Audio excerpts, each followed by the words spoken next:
वाकई इस एक लाइन को समझता है कि जो वहाँ हिंदुओं की आबादी थी, इतनी कम हो गई, लेकिन रीजन कोई नहीं बताता और रीजन में कोई नहीं जाता। मैं समझता हूँ कि डीयू के आपके स्टूडेंट भी सुन रहे होंगे और सुनेंगे, वो रीजन तो निकाल सकते हैं। रीजन कोई ना आप बना, भले वो रोज नाम ना लेते हो कि 140 करोड़ का समर्थन या उस समय जितने भी लोग थे उनका समर्थन, लेकिन पूरे भारत की ताकत तो उनके प्रधानमंत्री में हमेशा होती है, उनमें भी उस समय। और बड़े देशों के यहाँ जो है लोगों को मिलते रहे हैं, पॉलिटिकल असाइलम मिलते रहे हैं, तो ये फैसला तो भारत का होगा। और मुझे नहीं लगता कि कोई अंतर्राष्ट्रीय बिरादरी या कोई इस पे दबाव डालेगा कि उनको दे दिया जाए या नहीं। दबाव डालेगा तो भारत उसको मानने की और नहीं मानने की स्थिति में है, तो इसलिए इसको तो मैं नहीं मानता कि कोई दबाव आ सकता है। नमस्कार, आप भारत न्यूज लाइव देख रहे हैं। मेरा नाम महेंद्र कुमार शर्मा है। आज हम बात करने वाले हैं बहुत ही गंभीर मुद्दे पर। बांग्लादेश से जुड़ा मुद्दा है। शेख हसीना को फांसी की सजा वहां पे दी गई है। जो हम ने देखा था कि 2024 के अगस्त के महीने में जो बांग्लादेश में हिंसा भड़की थी, 1400 लोगों की जान गई थी, तो उसमें बांग्लादेश की जो इंटरनेशनल कोर्ट है उन्होंने शेख हसीना को दोषी माना है। इंटरनेशनल क्राइम ट्रिब्यूनल ने उनको दोषी माना है और आरोप उन पर लगाए गए कि उनकी वजह से देश में हिंसा भड़की और मासूम लोगों की जान गई। इन तमाम मुद्दों पर बात करने के लिए हमारे साथ मौजूद है वरिष्ठ पत्रकार, जिन्होंने अनेक संस्थानों को संपादित करा, अनेक संस्थानों में प्रमुख पदों पर रहे, चाहे वो प्रिंट हो चाहे डिजिटल हो। और इन दिनों आप कॉमनवेल्थ थॉट फोरम के आप अध्यक्ष है। सर इतना बड़ा जो हमने देखा कि शेख हसीना के खिलाफ जो फैसला आया है, एक पत्रकार के नजरिए से और एक भारत में हम रहने वाले लोग हैं और पड़ोसी देश है भारत हमारा, तो इस लिहाज से ये फैसला कितना अहम है? धन्यवाद महेंद्र जी। सबसे पहले मैं भारत न्यूज लाइव के दर्शकों का अभिनंदन करता हूं। और आपने बांग्लादेश के बारे में एक महत्वपूर्ण सवाल पूछा है। बांग्लादेश में जो भी फैसला हुआ है इंटरनेशनल कोर्ट ऑफ ट्रिब्यूनल का, जिसमें शेख हसीना पूर्व प्रधानमंत्री एग्जाइल में हैं, भारत में रह रही हैं संभवतः, जैसा खबरें बताती हैं, तो उनको फांसी की सजा सुनाई दी गई जी। अब देखिए, इसको दो तरह से लोग देखते हैं। भारत एक संप्रभु देश है और बांग्लादेश भी एक संप्रभु देश है। ये वही देश है जिसको पाकिस्तान से अलग होने के उसके आंदोलन में भारत ने इसका समर्थन किया था और वो एक संप्रभु देश बना, तो हमें उस रूप में देखना होता है। बांग्लादेश में जो कुछ भी हिंसा हुई थी 2024 में, जिसमें छात्र आंदोलन हुआ, उसमें हिंसा हुई, करीब 1000 लोग मारे गए या उससे ज्यादा, कुछ लोग 1400 कहते हैं, यूएन की रिपोर्ट 750 850 के आसपास बताती है, लेकिन 1000 के आसपास लोग मारे गए। और उसके बाद जो नई सरकार बनी, अभी तो एक एडहॉक सरकार है वहां पे, जिसको जिम्मेवारी दी गई है कि वो अगला चुनाव कराए, मोहम्मद यूनुस की सरकार। उस सरकार ने इस मसले को इंटरनेशनल कोर्ट ऑफ ट्रिब्यूनल में ले जाके उस पे ट्रायल किया और उस ट्रायल में शेख हसीना को फांसी दी गई है, उसकी सजा सुनाई गई है। अब एक तो यूनाइटेड नेशन ने इस फैसले को महत्वपूर्ण क्षण बताया है, इम्पोर्टेंट, लेकिन साथ साथ हमें ये भी देखना है कि HRW ने, ह्यूमन राइट्स वॉच ने, वो भी एक अंतर्राष्ट्रीय संस्था है, उसने ट्रायल के स्टैंडर्ड में कमी बताई है। हम दोनों को उसी रूप में देखते हैं कि ग्लोबल बिरादरी ने और जो विश्व की जो महत्वपूर्ण संस्थाएं हैं उसने कैसे लिया है। ये सच है कि हिंसा हुई और ये सच है कि उस ट्रायल में कुछ ऐसे जो है सबूत रखे गए कोर्ट के सामने, जिसमें शेख हसीना पर ये आरोप लगा कि उन्होंने जो छात्र आंदोलन था उसको कुचलने के लिए सीधे सीधे आदेश दिए, गृह मंत्री ने आदेश दिए। और ये इसकी पुष्टि जो है उस समय के जो पुलिस प्रमुख थे बांग्लादेश के, उन्होंने गवर्नमेंट अप्रूवर बन के की और उसके जो भी उनके पास प्रमाण थे उन्होंने रखे। और इस लिहाज से जो आप एक बड़ा तबका है जो प्रो डेमोक्रेसी है, वो निश्चित रूप से इसको वो अपनी जीत मानता है और वो चाहता है कि उसके साथ न्याय हो और उनको जो दी गई सजा है वो ठीक है। एक दूसरी बिरादरी है मानवाधिकार से संबंधित, वो कहती है कि शायद ये ट्रायल में कमी है, दूसरा ये उनकी अनुपस्थिति में हुआ है, जाहिर है वो देश में नहीं है जी। तो इसमें ये दोनों बातें हैं। इस तरीके से मुझे लगता है, और अभी इसमें वक्त है जी। क्योंकि कोई भी चीज जब वो एग्जाइल में है, किसी पॉलिटिकल असाइलम में है, जी। राजनीतिक शरणार्थी हैं वो, तो यूं ही तो कोई उनको ले नहीं जा सकता या उनको वापस दिया नहीं जा सकता। उनके पास ये वक्त है कि वो या तो बांग्लादेश के सुप्रीम कोर्ट में 60 दिनों का वक्त होता है, उसमें अपील कर सकती हैं, या इंटरनेशनल कोर्ट ऑफ जूरी में उसमें अपील कर सकती हैं।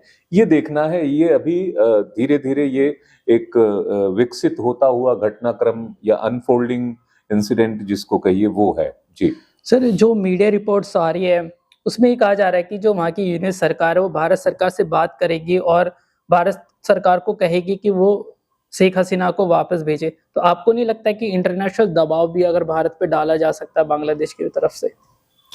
देखिए, वहाँ की यूनियन सरकार क्या करेगी, वहाँ के जो स्टूडेंट यूनियन के लोग हैं जो अब एक राजनीतिक संस्था बना के आगे बढ़ रहे हैं, वो क्या दबाव डालेंगे भारत पर, ये अलग विषय है। लेकिन भारत उस दबाव को मानेगा कि नहीं मानेगा, ये दूसरा विषय है। आज की स्थिति में भारत पे कोई दबाव डालने की स्थिति में नहीं है। इस तरह नहीं दबाव डाल सकता कि आप किसको दें किसको ना दें, ये फैसला। और इस तरह के पॉलिटिकल असाइलम तमाम विकसित और बड़े देशों के यहाँ जो है लोगों को मिलते रहे हैं, पॉलिटिकल असाइलम मिलते रहे हैं। तो ये फैसला तो भारत का होगा, और मुझे नहीं लगता कि कोई अंतर्राष्ट्रीय बिरादरी या कोई इस पे दबाव डालेगा कि उनको दे दिया जाए या नहीं। दबाव डालेगा तो भारत उसको मानने की और नहीं मानने की स्थिति में है, इसलिए इसको तो मैं नहीं मानता कि कोई दबाव आ सकता है। जी।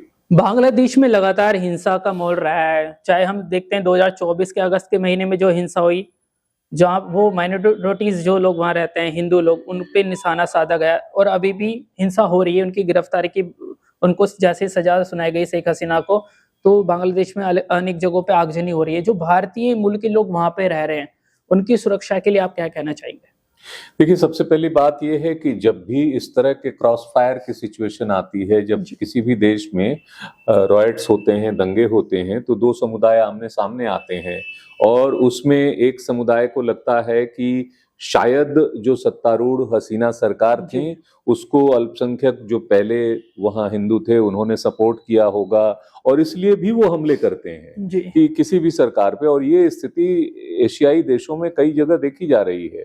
अब जैसे पाकिस्तान में कुछ हो और पाकिस्तान के हिंदुओं पर वहां पर हमला हो तो जाहिर है हमारी चिंताएं होंगी, और भारत में मुसलमानों पे, अल्पसंख्यकों पे अगर कोई थोड़ा बहुत होता है हमले, तो जाहिर है दुनिया के देश जो कहेंगे कि आपके यहाँ अल्पसंख्यक सुरक्षित नहीं है, लेकिन उनको भारत सरकार पे, भारत की व्यवस्था पे भरोसा करना पड़ेगा और डिप्लोमेटिक चैनल से ही अपनी बात कहनी पड़ेगी।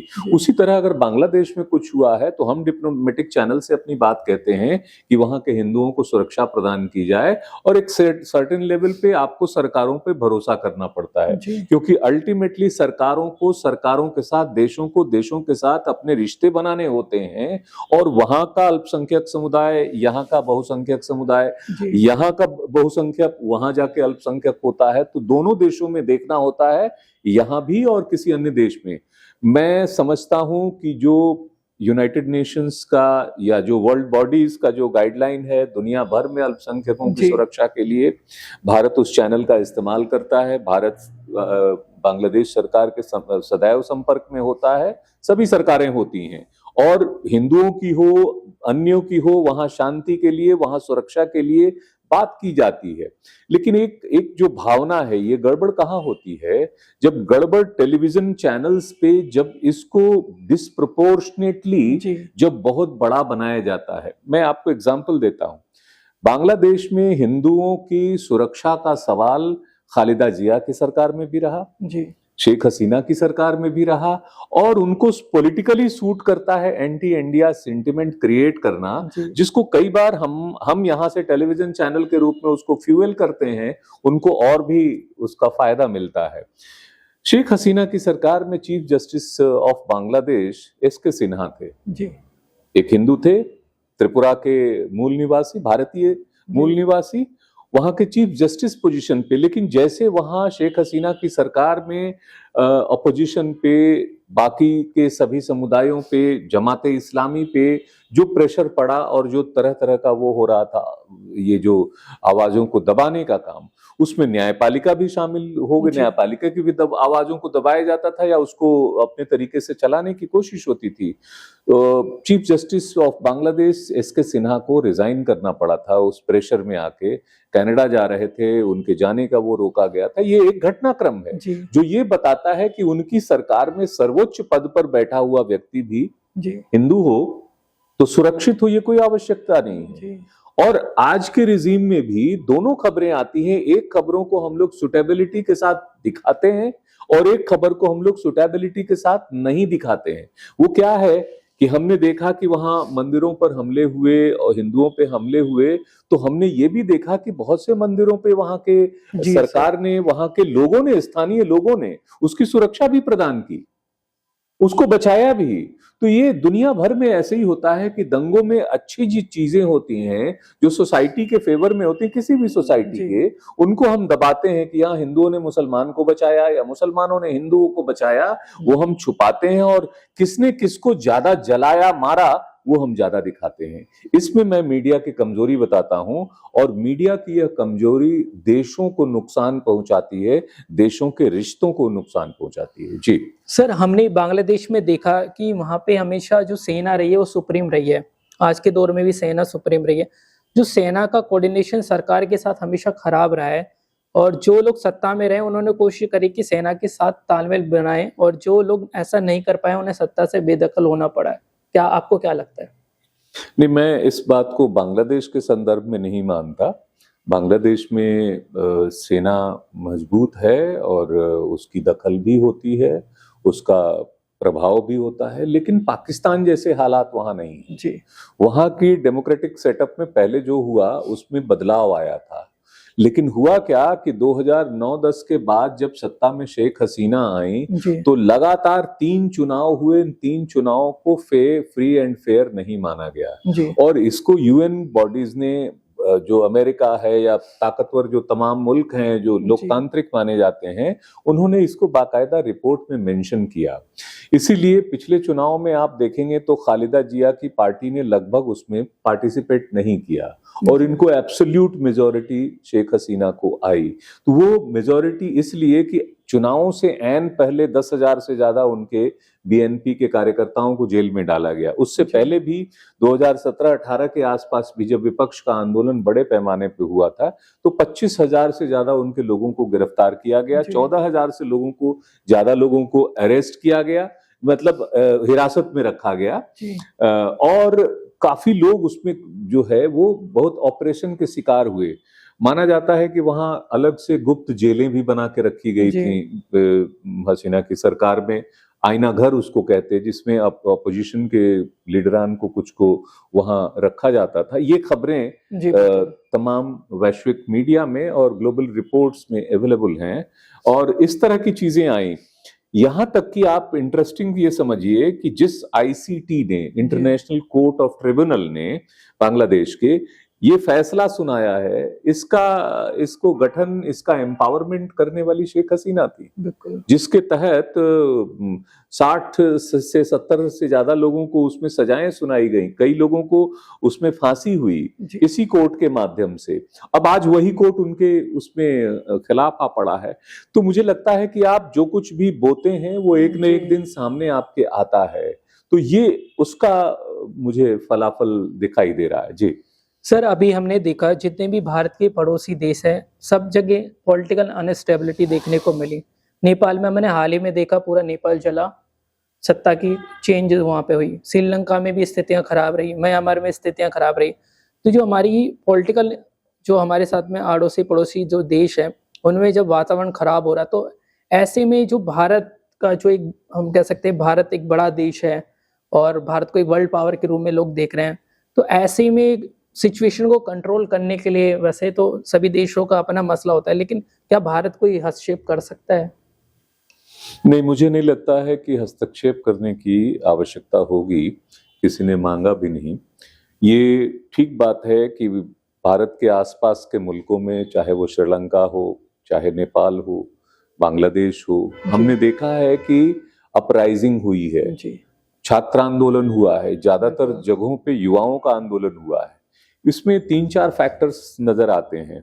एक तो इन देशों में वैश्विक रिपोर्ट बताती हैं कि दक्षिण एशियाई देशों में से अगर 35 की उम्र वाले जो युवा हैं उनमें 65% में अनरेस्ट है, असंतोष बढ़ रहा है। और असंतोष बढ़ने के कई कारण हैं। बेरोजगारी है, बिल्कुल, उनके लिए रास्ता नजर नहीं आ रहा है। कोविड के समय उनको जब सबको परेशानी हुई तो जाहिर है बहुत सी नौकरियां गई। और भी ऐसे कारण होते हैं, जैसे पर्यावरण का ही हो, बहुत जगह भूस्खलन हो रहा है, कहीं बाढ़ आई, कहीं कुछ और हुआ। तो ये पर्यावरणीय कारण भी होते हैं जिसमें एक हिस्सा प्रभावित होता है और उससे उसको फिर उसके रोजगार पे, उसके जीवन, उस पे फर्क पड़ता है। तो एक असंतोष आता है, उसको लगता है कि नहीं मैं क्या करूं, तो वो किसी भी मुद्दे पे कहीं भी उबल जाता है। और एक महत्वपूर्ण चीजें हैं कि वो गवर्नेंस से संतुष्ट नहीं होता। वो ये मान के चलता है, चाहे श्रीलंका का मसला हो, दूसरे कई देशों में हमने देखा है, उसको लगता है कि सत्तारूढ़ दलों में अगर भ्रष्टाचार है, भ्रष्टाचार दिख रहा है, या उसे जस्टिस मिल रहा है या नहीं मिल रहा है। रिजेंटमेंट के कई कारण जो होते हैं उसमें एक कारण ये भी है, आपको एम्प्लॉयमेंट नहीं मिल रहा है, आपको न्याय होता हुआ नहीं दिख रहा है, आप बेघर बार हो रहे हैं किसी भी वजह से। तो ऐसे कई फैक्टर शामिल होते हैं, जिसमें नेपाल हो, बांग्लादेश हो, चाहे कुछ अन्य हो। वहां बांग्लादेश में क्या है कि जो रोजी पिक्चर डेवलपमेंट का दिखाया जा रहा था, दरअसल वो था नहीं, वो इन्फ्लेटेड था। दूसरा, करप्शन के बड़े बड़े केसेस आ रहे थे। तीसरे, वहां रिजर्वेशन को लेके भी जो है वो एक कोर्ट का फैसला आया था जिसमें छात्रों के छोटे थोड़े से रिजर्वेशन जो है वो उन लोगों को दिए जा रहे थे जो 1971 वॉर के फैमिलीज थे। कुछ चीजें ऐसी हुई जो उनको लगा कि नहीं, ये हमारे हक को छीना जा रहा है। इसको मिला जुला के हुआ। तो मुझे लगता है कि भारत जैसे देश में, एक बड़े देश में, इस तरह की घटनाएं हो नहीं सकती, लेकिन एक माहौल भी न बने उसके लिए more concern, more towards people, वो आपको रखना पड़ेगा कि हमारी जो कल्याणकारी योजनाएं हैं, हमारा जो वेलफेयर स्कीम्स है, वो एम्प्लॉयबिलिटी की तरफ जाए, लोगों को रोजगार की तरफ देखे और अनरेस्ट पैदा ना हो, इसके लिए। और मुझे लगता है कि सरकारें इस मामले में देखती ही हैं। सर, आपने जो मैं सवाल पूछना चाह रहा था उसी पर आपने अपनी बात कंक्लूड करी। जब ये नेपाल में हिंसा भड़की, जेनजीज ने उसमें पार्टिसिपेट करा, तो ऐसा माना जा रहा था कि भारत में भी यूथ प्रोटेस्ट करेंगे, और बड़े बड़े प्रोटेस्ट हमने देखा हुए। सीए एनआरसी के खिलाफ प्रोटेस्ट हुए, किसान आंदोलन हुए, यूथ ने भी बहुत बड़ा पार्टिसिपेट करा। लेकिन जो हमारी जो व्यवस्था है, जो हमारी भारतीय व्यवस्था है, ऑपोजिशन के लीडर्स सवाल उठाते जरूर रहे कि ऐसी स्थिति हो सकती है। आपको नहीं लगता कि जो आज भी हम देखते हैं कि भारत में अनएम्प्लॉयमेंट ज़्यादा है और भी बहुत सारे मुद्दों से लोग असंतुष्ट है और सरकार लंबे समय तक चलती आ रही है, तो भारत की सरकार को पड़ोसी देशों में हालात जो खराब हो रहे हैं उससे कुछ सीखने की जरूरत है? कुछ ये एक महत्वपूर्ण प्रश्न है कि किसको किससे सीखने की जरूरत है, क्योंकि आप जितना सीख सकते हैं उतना तो सरकार में बैठे हुए लोग भी मीडिया देखते हैं, देश दुनिया के घटनाक्रम को देखते हैं। हमेशा एक समझदार व्यक्ति किसी चीज से वो समझता है, सीखता है।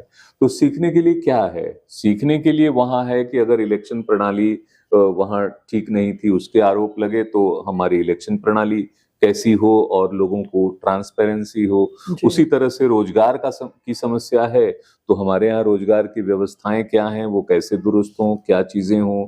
असंतोष के जो कारण हैं उनको देखना चाहिए कि हम बेटर व्यवस्था देने में सक्षम हैं, हम क्या बेटर दे सकते हैं, और ऐसी कौन सी बातें हैं जो युवाओं को मन में ही उनको दुख पहुंचाती हैं या किसी तरह से उनके अंदर वो असंतोष पैदा करती हैं। ये हर व्यक्ति देखता है, अपोजिशन पार्टीज भी देखती हैं। जब वो चीजें सामने आती हैं तब हमें दिखाई देता है। हमने किसानों के लिए कुछ करना चाहा, मान लीजिए हमने भले के लिए करना चाहा, लेकिन क्या हमने उनको कॉन्फिडेंस में लिया?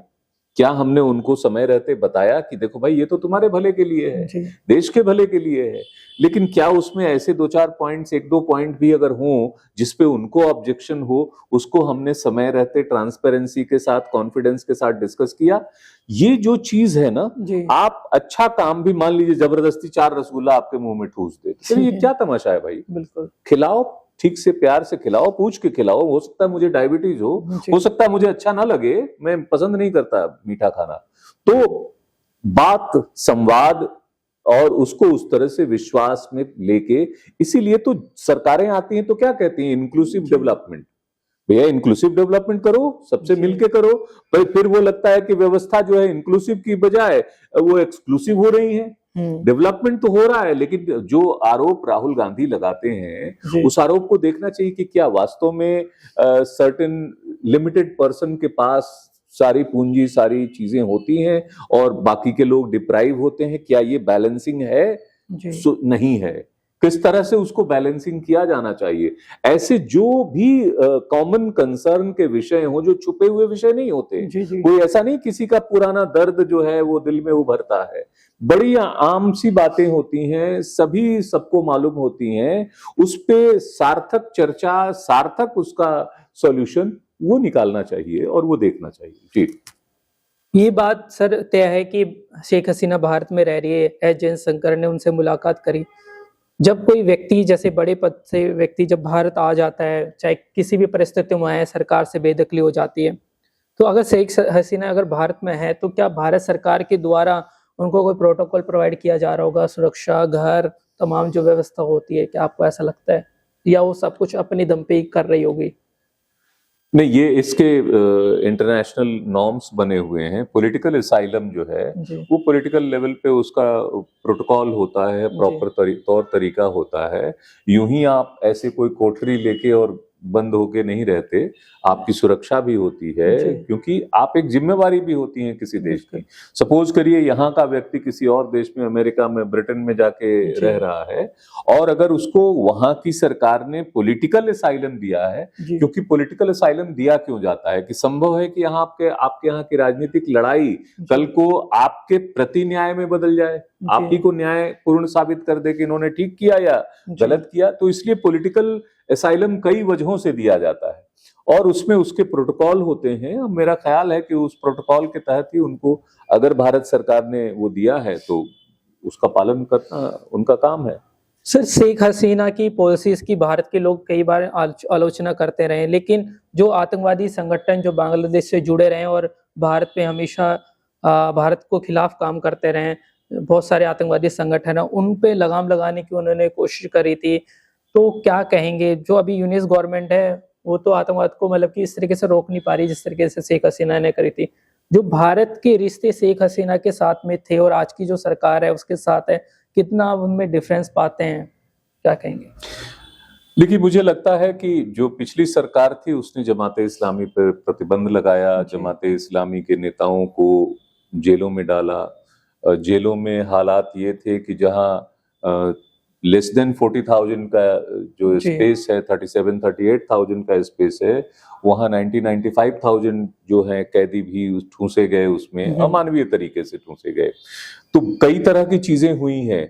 हमें निश्चित रूप से अपनी सीमाओं की सुरक्षा देखनी होती है। किसी भी देश में बैठा हुआ व्यक्ति अगर एंटी इंडिया एक्टिविटी करे तो जाहिर है हमारा कंसर्न होगा, हम उस पर एक्शन भी लेंगे और वो करेंगे, चाहे वो बांग्लादेश हो या म्यांमार हो उस तरफ, या फिर पाकिस्तान हो, किसी भी जमीन से। ये गलत है और सरकारों की हमेशा ये कोशिश रहती है कि वहां की सरकार के साथ मिलके उसको रोकें, उसको बंद करें, और ना हो सकता है तो फिर कार्रवाइयां होती हैं। तो बांग्लादेश के मामले में मुझे लगता है कि निश्चित रूप से शेख हसीना की सरकार ने रोका था, लेकिन वो सिर्फ इसलिए नहीं कि भारत के खिलाफ गतिविधि, उनके अपनी पार्टी के खिलाफ भी गतिविधि, या उनको लगता था कि उनको सबसे ज्यादा चैलेंज उससे है और आज वो सत्ता में बैठे हैं। तो जाहिर है इन दोनों के बीच की अपनी जो खुन्नस है, अपनी दुश्मनी है, वो पुरानी है, पॉलिटिकल दुश्मनी है। क्योंकि किसी भी संगठन का किसी भी देश में हो, वो सबसे पहले उनको नुकसान, जैसे पाकिस्तान में आज हो रहा है, आज तालिबान के साथ उनके रिश्ते खराब हो रहे हैं। क्यों हो रहे हैं? एक समय तो उनको ठीक लगा, लेकिन अब वो उनके विपरीत पड़ रहा है। तो उस स्थिति में हम देखते हैं मौजूदा सरकार से भी हमेशा सरकारों को अपने प्रॉपर चैनल से, डिप्लोमेटिक चैनल से हमें लार्जर इंटरेस्ट को देखते हुए उनके साथ डिस्कशन करना होता है, उनको रोकना होता है, उनको बताना होता है कि वहां अल्पसंख्यकों की सुरक्षा भी हो, एंटी इंडिया एक्टिविटीज भी ना हो, और उसको जज भी करना फैक्ट्स के आधार पे किया जाता है कि किसके रिजीम में कितनी घटनाएं हुई और किसके रिजीम में हुई या हो रही हैं या नहीं हो रही हैं। जी सर, शेख हसीना के पिताजी शेख मुजीबुर रहमान, उनके बारे में कहा जाता है कि वो बांग्लादेश के लोग उनको मतलब कि राष्ट्रपिता के रूप में मानते हैं, और बांग्लादेश में जब शेख हसीना का टाइम था तो उन्होंने बड़े बड़े उनके स्टेचू बनाए। जब हिंसा भड़की 2024 में लोगों ने स्टेचू गिरा दिए। तो आपको लगता है कि क्या शेख हसीना की वापस कभी सरकार में वापसी हो पाएगी, उनकी पार्टी की कभी वापसी हो पाएगी, या शेख हसीना वापस दोबारा बांग्लादेश जाएगी ही नहीं, उनकी पार्टी मतलब खत्म हो जाएगी, ऐसा कुछ? 15 साल पहले तो ये भी लग रहा था कि अब खालिदा जिया वापस सत्ता में नहीं आएंगी। जी ठीक है, वो जेल में थी, उनका परिवार बाहर था, लेकिन 15 साल बाद हालात दूसरे हुए। तो कब किस देश में हालात बदल जाएं और बिगड़ जाएं, ये कोई ठीक नहीं होता है। हमने कई देशों में, कई मुल्कों में देखा है कि लोग जो हैं वो इस तरह के स्टैच्यूज को गिराते हैं और वो होता है। तो जब जिस पार्टी की सरकार, जिस विचारधारा की सरकार आएगी, वो इस तरह का रूप लेती है, लेकिन हमेशा इतिहास करवट लेता है। इतिहास जो 15 साल पहले था वो आज नहीं है। आज जो है वो 5 साल, 10 साल, 15 साल बाद वो रहे, ये कोई जरूरी नहीं। जी सर, एक और बड़ा जो मुद्दा है अवैध घुसपैठियों का, तो लोग कहते हैं, मीडिया रिपोर्ट्स में भी आता है कि बांग्लादेशी अवैध रूप से भारत में आ रहे हैं। क्या लगता है कि शेख हसीना की सरकार ने उनको कंट्रोल करा था, या फिर ये वाली सरकार कंट्रोल कर रही है, या फिर जो भारत में आ रहे हैं अवैध रूप से उनको कंट्रोल करने के लिए बांग्लादेशियों को कुछ बड़ी पॉलिसी सरकार को लानी चाहिए, SIR लाएं क्या, उसके अलावा भी कुछ होना चाहिए? नहीं, SIR दूसरी चीज है। पहले बांग्लादेश बॉर्डर को समझिए। 4000 किलोमीटर से ज्यादा का हमारा लैंड बॉर्डर जो है वो बांग्लादेश के साथ जुड़ता है। उसमें कई सारे ऐसे रिवराइन बॉर्डर्स हैं, कई सारे ऐसे दूसरे इलाकों से भी बॉर्डर गुजरते हैं जिसको मैन करना मुश्किल काम है। और जब नदी की बीच की धारा आपकी सीमा रेखा होती है, अंतर्राष्ट्रीय सीमा रेखा, और आप मान लीजिए 5-5 या 10-10 किलोमीटर पे हमारे लोग खड़े हैं अगर, या सर्वेलेंस कर भी रहे हैं किसी भी इक्विपमेंट से, तो एक बंदा उधर डुबकी लगाता है और इधर निकल आता है, तो उधर भी वो बंगाली बोलता है, इधर भी बंगाली बोलता है, तो पता नहीं चल पाता जी। पर वो आता क्यों है? एक व्यक्ति अपना देश छोड़ के और किसी दूसरे देश में जाता क्यों है जी? क्योंकि ये तो खतरे से खाली नहीं कि आप जाओगे और सामने पड़ गए तो गोली से मार दिए जाओगे या आप पकड़ लिए जाओगे। तो बावजूद इसके मैंने इस पे बहुत से लेख लिखे हैं। और 2004 में जब अटल जी असम आए थे तो उन्होंने पहली दफा ये घोषणा की कि हम वहां से आने वाले लोगों को वर्क परमिट देंगे जी। अब ये ऐसा फैसला था कि जिससे वो एक तरह से आप कह रहे हैं कि ठीक है लोग आओ, और वहां क्या है, कुछ इलाकों में, अधिकांश इलाकों में या एक बड़े इलाके में घुसपैठ को रोका जा चुका है, बाड़ लगाए जा चुके हैं, तारबंदी हो चुकी है, लेकिन सर्टेन एरियाज जहां अभी भी खाली हैं वहां से वो आते हैं। आते क्यों हैं?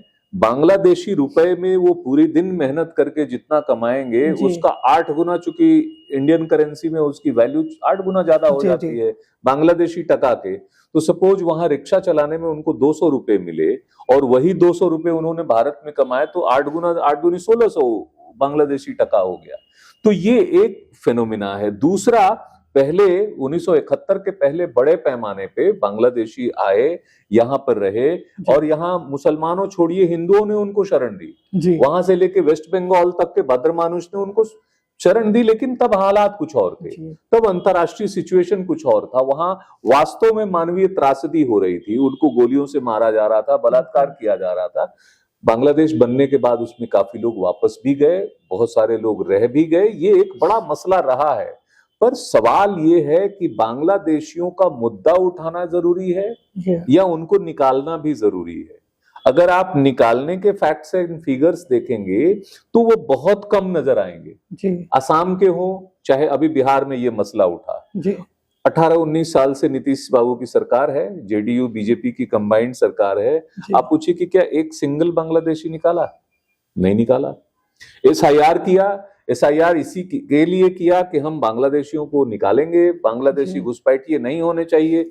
पूरे देश को लगा कि ये वास्तव में नहीं होना चाहिए और हम भी मानेंगे कि नहीं होना चाहिए, लेकिन एसआईआर की रिपोर्ट में बांग्लादेशी इन्फिल्ट्रेटर्स बोल के कितने पकड़े गए? नहीं पकड़े गए तो क्यों नहीं पकड़े गए? पकड़े गए तो क्या उनकी लिस्ट पुलिस को दी गई कि भैया ये विदेशी हमारे यहाँ रह रहे हैं, हमारे वोटर लिस्ट में है, इसको बाहर करो, किक आउट करो। असम में 19 लाख लोगों के नाम डिटेक्ट हुए, तो क्या आप 19 लाख ऐसे लोगों को जो हमारे नहीं हैं, उनको हम वोटिंग राइट नहीं देना चाहते हैं, तो अपने देश में कैसे रखेंगे? तो इस पॉलिटिकल जो नैरेटिव है उसके जड़ में जाना होगा कि वास्तव में एक ऐसी सरकार जो बांग्लादेशियों के घुसपैठ के मसले पे एक बहुत सख्त रुख रखती है, निकाल क्यों नहीं पा रही? वो क्या मसला है कि उसको निकालना नहीं है? क्या वो है नहीं या निकल नहीं पा रहे? अब इसका एक दूसरा पहलू बताता हूं, आम आदमी के ध्यान में नहीं होता। हमारे कुछ कानून कहते हैं कि हम 10 साल बाद, अगर आप 10 साल तक किसी देश में रह जाओ तो आपको ऑटोमेटिक नागरिकता जैसी मिल जाती है, आधार कार्ड तक इशू हो जाता है। तो वो हमारे कानून में क्या कोई कमी है? क्या उसकी वजह से उनको मिल जाता है, या फिर हमारे कानून में कोई कमी है कि हम उनको नहीं निकाल पाते हैं? मसला गंभीर है, लेकिन उसको कानूनी रूप में, प्रशासनिक रूप में, अन्य रूप में भी देखा जाना चाहिए। हम मान लीजिए हम रोज कहते हो कि वो इलाका हमारा हो गया, क्या हम मान के चलते हैं कि वो इलाका हमारा दुश्मनों से भरा हुआ है? या उनको हम मानेंगे कि नहीं, चलो नागरिक हैं, जैसे मुसलमान कहीं भी हो सकते हैं, देश में कहीं भी होंगे, तो हम अगर उस नजरिए से देखेंगे तो ये समस्या का तो निदान नहीं होगा, समस्या और जो है वो कठिन होगी।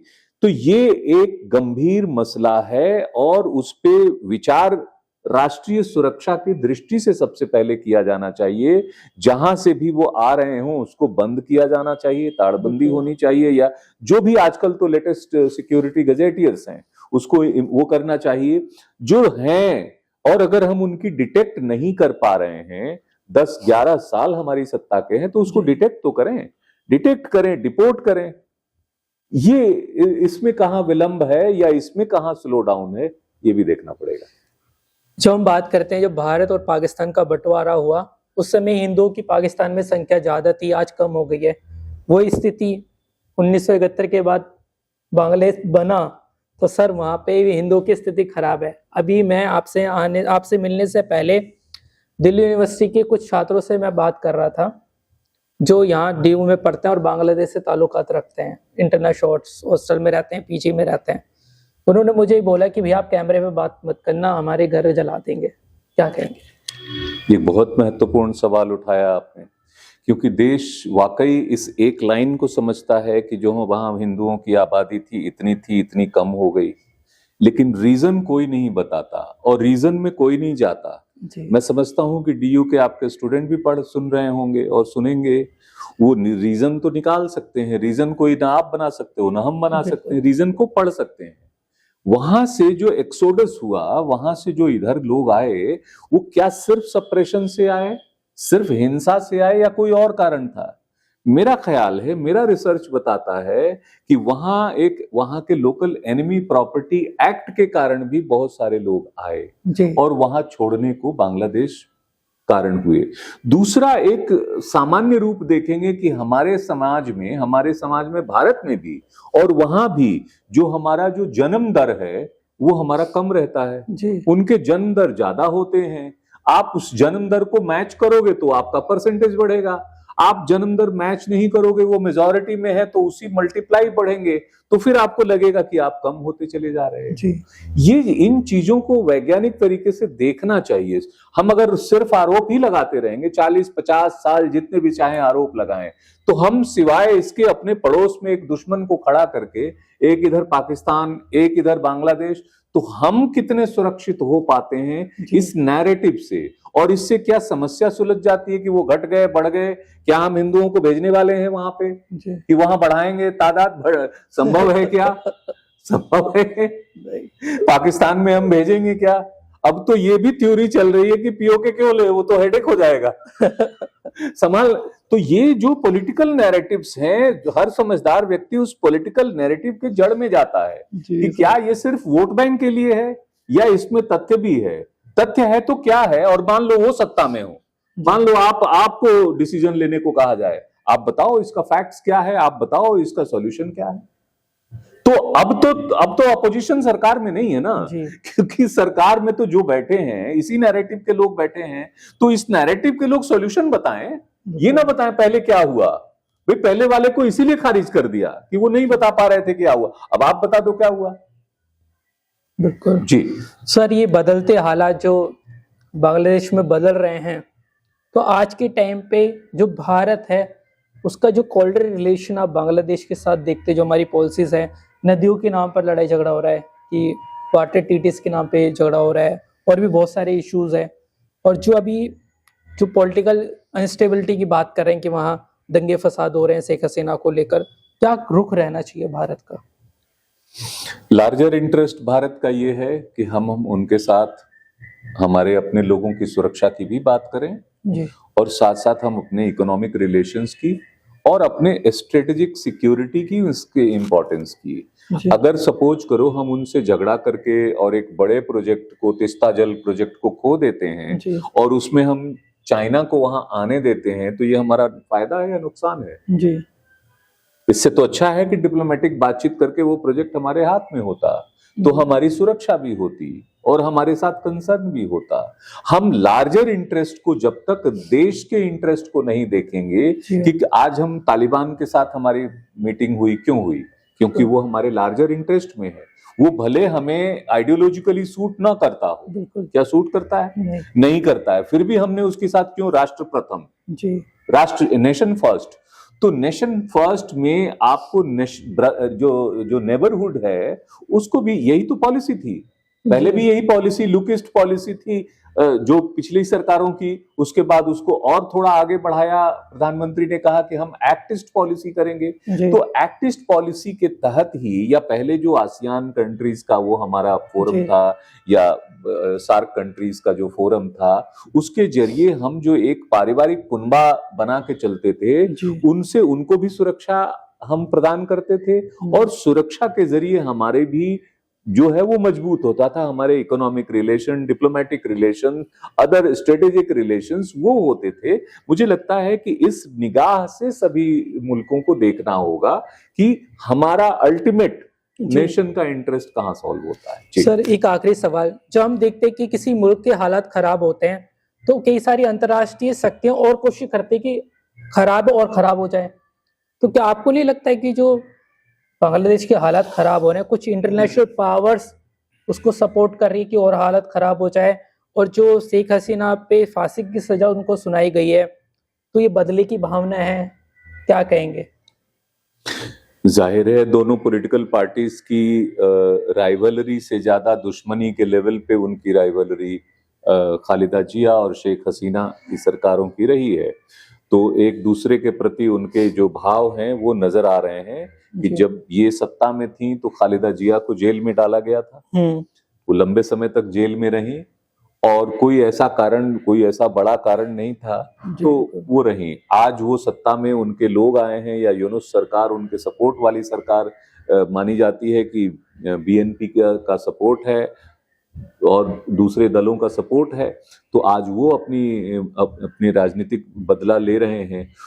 इन दोनों के झगड़े में क्या हमें पिसना चाहिए, या हमें बैलेंस करके अपना फायदा देखना चाहिए कि हमारे लिए क्या सुरक्षा है, हमारे लोगों की सुरक्षा है, हमारे बॉर्डर्स की सुरक्षा है, हमारे जो स्ट्रेटेजिक इंटरेस्ट हैं उनकी सुरक्षा है।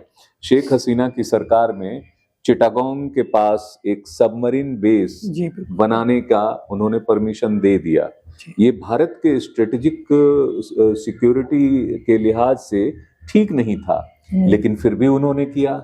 हमसे रिलेशन रखती थी, भारत से रिलेशन रखती थी, लेकिन ज्यादा बिजनेस जो है वो चाइना से कर रही थी, अन्य देशों से कर रही थी। तो हमें ये देखना पड़ेगा कि आप कहते क्या हैं और करते क्या हैं। आप हमारे दोस्त हैं और हमारे खिलाफ काम कर रहे हैं, तो दोस्त कैसे माने? फिर तो देशों को देखना पड़ेगा। इस लिहाज से मुझे लगता है कि वहां का हमारा फोकस हमारे इंटरेस्ट में, हमारी कम्युनिटी की सुरक्षा भी उसमें प्रथम है। उसमें उसको किस चैनल से हम कितने उसको करके वो कर सकते हैं, और साथ साथ हमें अपने इकोनॉमिक, स्ट्रेटेजिक, सिक्योरिटी इंटरेस्ट को देखना होगा। सर, भारत के बारे में कहा जाता है, केंद्र सरकार बात कर रही है कि भारत को हम 5 ट्रिलियन इकोनॉमी का वाला देश बनाएंगे और वर्ल्ड पावर बनाने की बात हो रही है कि भारत को वर्ल्ड पावर बनाएंगे। लेकिन हम देखते हैं कि सर, भारत के कुछ दिनों में, कुछ सालों में हम देखते हैं कि रिश्ते पड़ोसियों से बहुत खराब हुए हैं। मालदीव जैसे छोटे देश से हमारे रिश्ते बीच में खराब हो गए थे, नेपाल से हमारे रिश्ते खराब हो रहे हैं, श्रीलंका से रिश्ते खराब हो रहे हैं। जो डिप्लोमेटिक सिचुएशन है जो भारत की आज है, और जो मनमोहन सिंह का जो गवर्नमेंट था, जो उस समय पड़ोसी देशों के साथ जो रिश्ते थे, इनमें जो आप बैलेंस देखते हैं, कितना डिफरेंस आप देखते हैं? किसकी सरकार में रिश्ते अच्छे रहे, किसकी सरकार में रिश्ते खटास में रहे?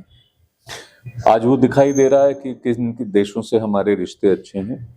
जब हम मुश्किलों में पड़े, 1971 का समय था जी, अमेरिका जैसा ताकतवर मुल्क हमारे खिलाफ था, बिल्कुल, और यहाँ तक कि उसने अपना 7वां बेड़ा भेजने की शुरुआत भी कर दी, धमकी नहीं दी, उनका 7वां बेड़ा चलने लगा भारत की ओर।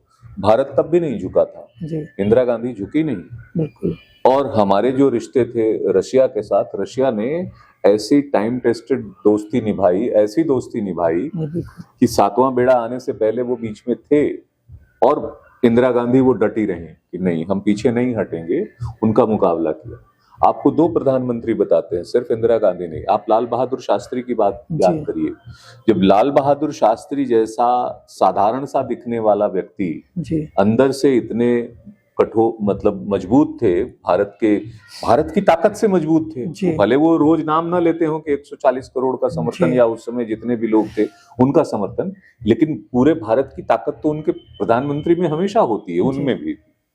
उस समय PL 480 करके एक स्कीम चलती थी अमेरिका से, जिसके तहत उस समय हम गरीब देशों में या विकासशील देशों में थे, तो उनको, उन मुल्कों में गरीब लोगों के लिए वो अनाज दिए जाते थे, गेहूं दिया जाता था। लेकिन वो जो गेहूं आता था वो अच्छे दर्जे का नहीं था, वो खराब दर्जे का था। लेकिन हमारी गरीबी का आलम ये था कि उसको भी बांटा जाता था और वो लोग जो है उसको भी इस्तेमाल करते थे। गरीबी की हालत ये थी। अमेरिका ने फिर धमकी दी कि मैं तुम्हारा PL 480 रोक दूंगा, अनाज से मतलब भूखे मार दूंगा तुम्हें, वो नहीं दूंगा। लाल बहादुर शास्त्री ने कहा कि हमें नहीं चाहिए, आप अपना अनाज रखो। PL 480 उसने मना कर दिया। और आज देश में जब हरित क्रांति हुई, उसी के बाद भारत खड़ा हुआ है। एक फैसला लिया भारत ने कि नहीं, हम अनाज का उत्पादन स्वयं करेंगे, आत्मनिर्भर होंगे। उसके बाद हरित क्रांति, सफेद श्वेत क्रांति और कई क्रांतियां आई। आज भारत आत्मनिर्भर है इस मामले में। तो आत्मनिर्भरता के लिए हमें काम करना होगा। स्लोगनरिज्म से काम नहीं चलेगा कि हम स्लोगन तो दें लेकिन काम न करें। रिश्ते बेहतर बनाने होंगे। रिश्ते कैसे बिगड़ रहे हैं, क्यों बिगड़ रहे हैं, क्यों नेपाल जैसे छोटे से देश के साथ हमारे रिश्ते जितने मजबूत और बेहतर होने चाहिए वो हो पा रहे हैं कि नहीं हो पा रहे हैं। ये फैक्ट्स तो हमारे आपके कहने से नहीं है, ये अवेलेबल है सब जगह। लेकिन उसके में सुधार कैसे हो, इसका प्रयास जो है जरूर करना चाहिए। मैं मानता हूं कि विदेश नीति एक ऐसा मसला है जो किसी सरकार से जुड़ा हुआ नहीं होता, वो देश से जुड़ा होता है। जब आप फॉरेन पॉलिसी को चेंज करते हैं तो आप एक बहुत बड़ी चीज को बदलते हैं। उसमें आपको सभी दलों को, सरकार, सभी पार्टियों को, देश को एक विश्वास में लेना चाहिए कि हम इस देश से मुल्क सुधारने के लिए आप कहीं सुधारिए, लेकिन कहीं आपकी पॉलिसी से रिश्ते चेंज हो रहे हो या उस पर असर पड़ता हुआ हो, तो हमें जरूर विश्वास में, देश को विश्वास में लेना पड़ता है, क्योंकि एक सत्ता नहीं रहती, वो एक कंटिन्यूअस प्रोसेस है। इसीलिए फॉरेन पॉलिसी में हमेशा आपने देखा होगा कि कंसिस्टेंसी रहती है, और उस कंसिस्टेंसी में कंट्री का अपना एक स्टैंड होता है, पार्टी से ज्यादा कंट्री का स्टैंड, ये हमें देखना होगा। जी सर, तमाम मुद्दों पर हमने बात करी कि हमारे पड़ोसी देशों से रिश्ते क्या होने चाहिए, और जो बांग्लादेश में इस समय स्थिति है, वहाँ पे जो लोग रह रहे हैं, भारत के लोग जो रह रहे हैं, उनको वो अपनी सुरक्षा कैसे कर सकते हैं, शेख हसीना का जो अगला कदम क्या होगा, उन तमाम मुद्दों पर आपने बताया।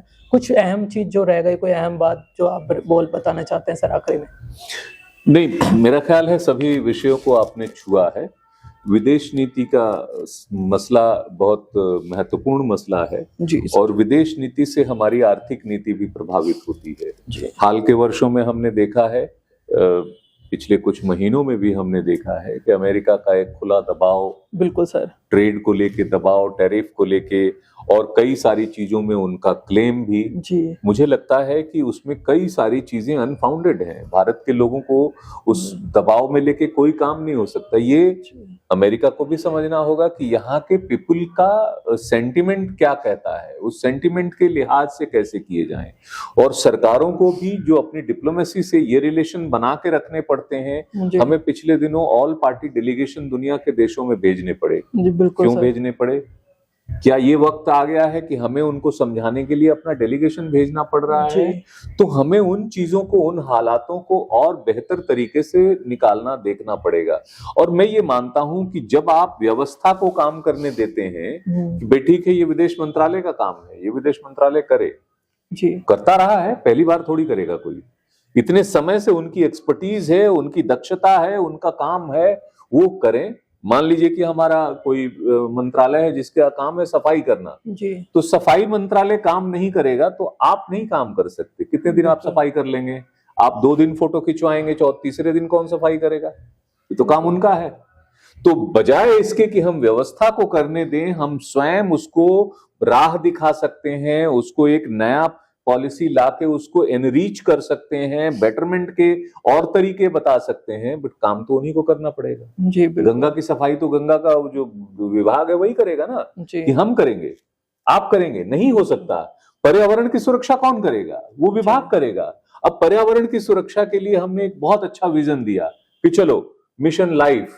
अब वो मिशन लाइफ जमीन पे उतर रहा है या नहीं उतर रहा है, ये विभागों को देखना होगा।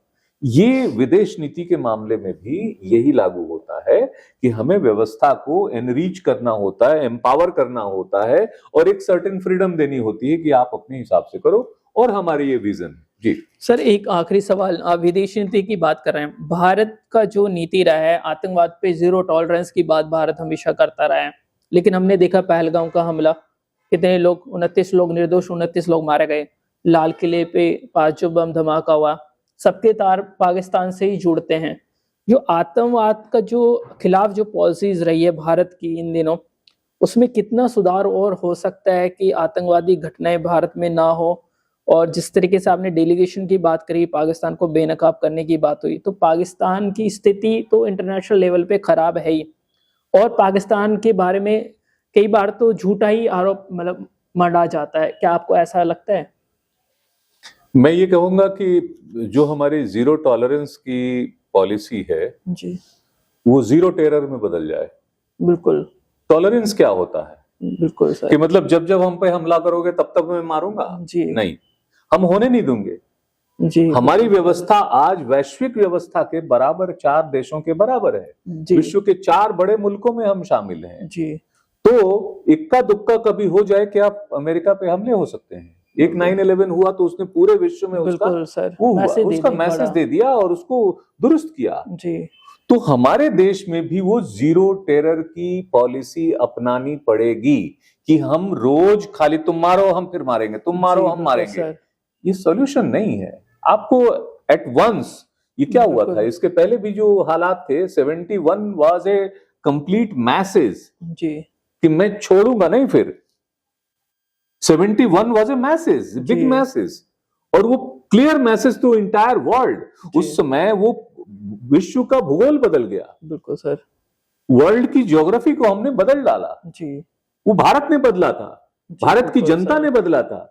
भले उस समय प्रधानमंत्री जो भी बैठी हो, इंदिरा गांधी हो, उनको श्रेय जाता है निश्चित रूप से, लेकिन ऐसे हालात से पहले हमें देखना होगा कि हम प्रोएक्टिव पॉलिसी लें, जीरो टॉलरेंस पॉलिसी लें, या हम उसको जीरो टेरर में बदल दें। Zero terror policy would be the best policy for the security of the nation. जी सर, हमसे बात करने के लिए आपका बहुत धन्यवाद। चाहे सरकारें कोई भी हो, पहली प्राथमिकता सरकार की यही रहती है कि देश हित में कदम उठाएं और देश के लोगों की सुरक्षा के लिए काम करें। और जो स्थिति बांग्लादेश में देखने को मिल रही है, ये बेहद चिंताजनक है कि वहाँ के हालात लगातार खराब होते जा रहे हैं। रही बात शेख हसीना की, तो वो वक्त बताएगा कि सर वो बांग्लादेश जाती या नहीं जाती, उनको जो सजा दी गई है उसमें उनको कितनी राहत मिलती है। आपने हमसे बात करी इतनी लंबी सर, इसके लिए धन्यवाद sir. Thank you so much. आपके दर्शकों को भी धन्यवाद। भारत न्यूज़ लाइव से जुड़ने के लिए इसे लाइक, सब्सक्राइब और बेल आइकन दबाएं।